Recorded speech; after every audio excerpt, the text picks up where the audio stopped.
नमस्कार, महुआ विश्लेषण में आपका स्वागत है। मैं हूं आपके साथ विवेकानंद झा।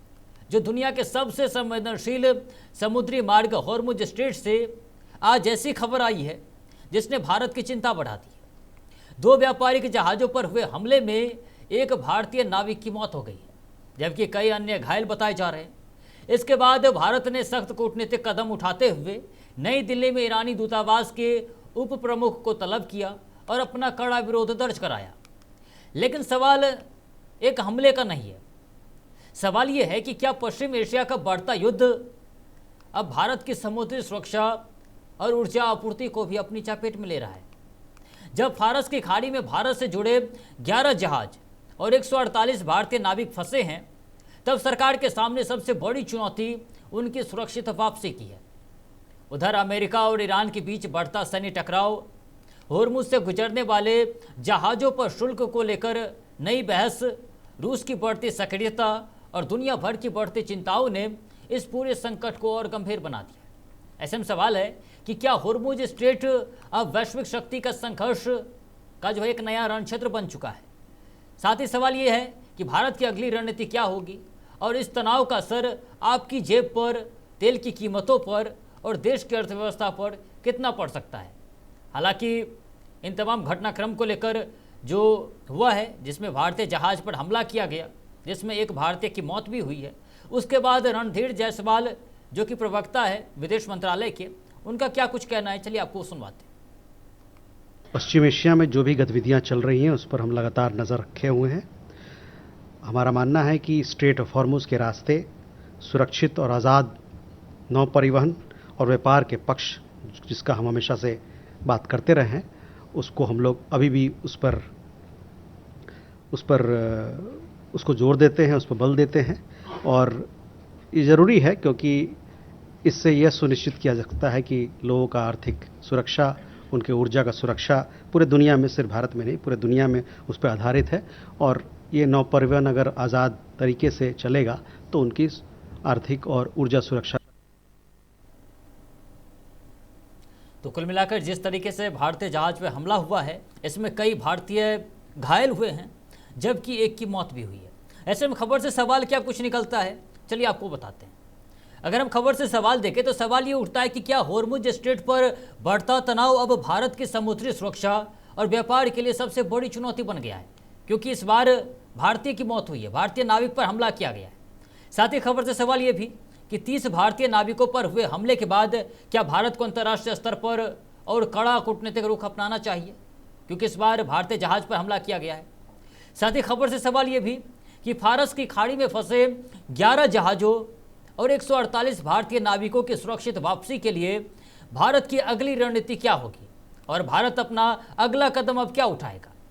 साथ ही खबर से सवाल ये भी कि क्या अमेरिका का हॉर्मुज स्ट्रेट से गुजरने वाले जहाज़ों पर 20% शुल्क लगाने का प्रस्ताव वैश्विक व्यापार और अंतर्राष्ट्रीय कानून के खिलाफ है या फिर नहीं। साथ ही खबर से सवाल ये भी कि अमेरिका ईरान संघर्ष का भारत के तेल आयात, शिपिंग लागत और महंगाई पर कितना बड़ा असर पड़ सकता है, और क्या रूस की बढ़ती सक्रियता और अमेरिका के सैन्य हमलों से पश्चिम एशिया में बड़े युद्ध का खतरा और बढ़ गया है। साथ ही खबर से सवाल ये भी उठता है कि क्या हॉर्मुज स्ट्रेट की मौजूदा स्थिति वैश्विक सप्लाई चेन और भारत की ऊर्जा सुरक्षा के लिए गंभीर संकट का संकेत है। तो कुल मिलाकर ये खबर से सवाल निकल कर आ रहा है। ऐसे में हम आपको इन्हीं सवालों का जवाब एक एक करके बताएंगे। ऐसे में चलिए खबर का इतिहास क्या कुछ कहता है आपको वो बताते हैं। अगर खबर का इतिहास देखें तो हॉर्मुज स्ट्रेट दुनिया के सबसे महत्वपूर्ण समुद्री मार्गों में से एक है, जो फारस की खाड़ी को ओमान की खाड़ी और अरब सागर से जोड़ता है। यह जो है डमरू मध्य ईरान और ओमान के बीच की स्थिति है और वैश्विक ऊर्जा आपूर्ति की जीवन रेखा इसे कहा जाता है। ऐसे में दुनिया के समुद्री मार्ग से होने वाले कच्चे तेल और एलएनजी व्यापार का बड़ा हिस्सा इसी रास्ते से गुजरता है। वर्ष 1979 की ईरानी क्रांति के बाद से यह क्षेत्र कई बार तनाव का केंद्र रहा है। 1980 के दशक के ईरान इराक युद्ध के दौरान टैंकर वॉर में तेल टैंकरों पर लगातार यहीं पर हमले हुए थे। इसके बाद अमेरिका और ईरान के बीच बढ़ते तनाव, परमाणु विवाद, प्रतिबंधों और सैन्य गतिविधियों के कारण हॉर्मुज स्ट्रेट बार बार वैश्विक सुर्खियों में रहा है।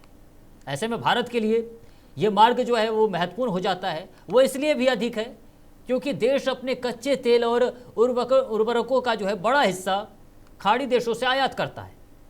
भारतीय व्यापारिक जहाज और हजारों भारतीय नाविक नियमित रूप से इसी समुद्री मार्ग का उपयोग करते हैं और इसी वजह से जब भी हॉर्मुज स्ट्रेट में सैन्य टकराव, जहाज़ों पर हमला या फिर आवाजाही बाधा आती है तो उसका सीधा असर भारत की ऊर्जा सुरक्षा, व्यापार, शिपिंग लागत और आम लोगों पर पड़ने वाली महंगाई तक दिखाई देता है।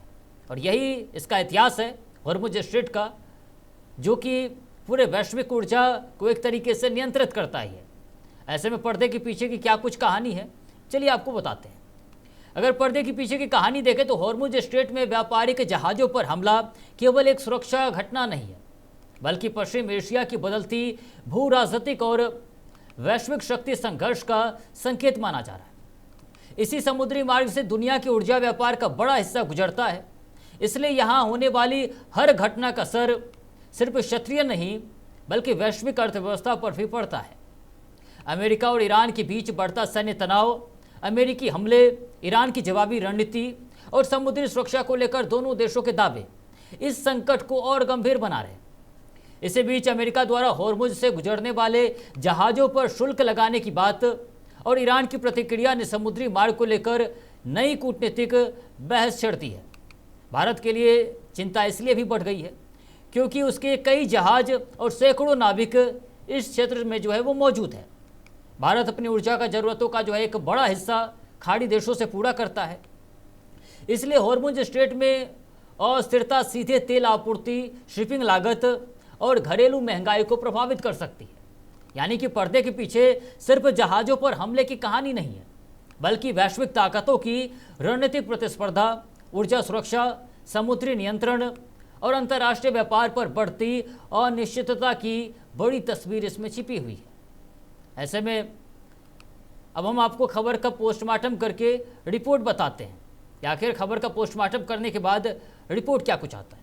और अगर हम रिपोर्ट देखें तो हॉर्मुज स्ट्रेट में दो व्यापारिक जहाज़ों पर हमला केवल एक समुद्री सुरक्षा घटना नहीं है, बल्कि अंतर्राष्ट्रीय राजनीति, ऊर्जा सुरक्षा और वैश्विक व्यापार से जुड़ा एक गंभीर संकट है। इस घटना में एक भारतीय नाविक की मौत और कई अन्य के घायल होने के बाद भारत ने कड़ा विरोध दर्ज कराया है, जो इस मामले की गंभीरता को दर्शाता है। इस पूरे घटनाक्रम का सबसे अहम पहलू ये है कि पश्चिम एशिया में बढ़ते सैन्य तनाव का असर अब सीधे नागरिक जहाज़ों और अंतर्राष्ट्रीय व्यापार पर दिखाई देने लगा है। भारत के 11 जहाज और 148 नाविक अभी भी फारस की खाड़ी में फंसे हैं, जिससे स्पष्ट है कि समुद्री मार्ग पूरी तरह से सामान्य नहीं है। दूसरी ओर अमेरिका द्वारा जो है ईरान पर सैन्य कार्रवाई और हॉर्मुज से गुजरने वाले जहाज़ों पर शुल्क लगाने का प्रस्ताव इस संकट को और जटिल बना रहा है। वहीं ईरान और अलग अलग देशों की प्रतिक्रियाएं भी बताती है कि यह विवाद जो है वह केवल सुरक्षा तक सीमित नहीं है, बल्कि रणनीतिक और आर्थिक हितों से भी इससे जोड़ा जा रहा है। यानी कि कुल मिलाकर खबर का पोस्टमार्टम करने के बाद जो हम रिपोर्ट देखें तो रिपोर्ट यही है कि यदि हॉर्मुज स्ट्रेट में तनाव लंबे समय तक जारी रहता है तो भारत की ऊर्जा आपूर्ति, आयात निर्यात, शिपिंग लागत और घरेलू महंगाई पर व्यापक असर पड़ सकता है। ऐसे में भारत के लिए अपने नागरिकों की सुरक्षा, समुद्री व्यापार और कूटनीतिक संतुलन तीनों को साथ लेकर चलना सबसे बड़ी चुनौती होगी। और देखना होगा कि क्या भारत इस चुनौती का सामना आखिर कैसे करता है, क्योंकि जिस तरीके से भारत के जहाज़ों पर हमला हुआ है और एक भारतीय नाविक की मौत हुई है, वो सुरक्षा को लेकर भी कई सवाल खड़ा करता है।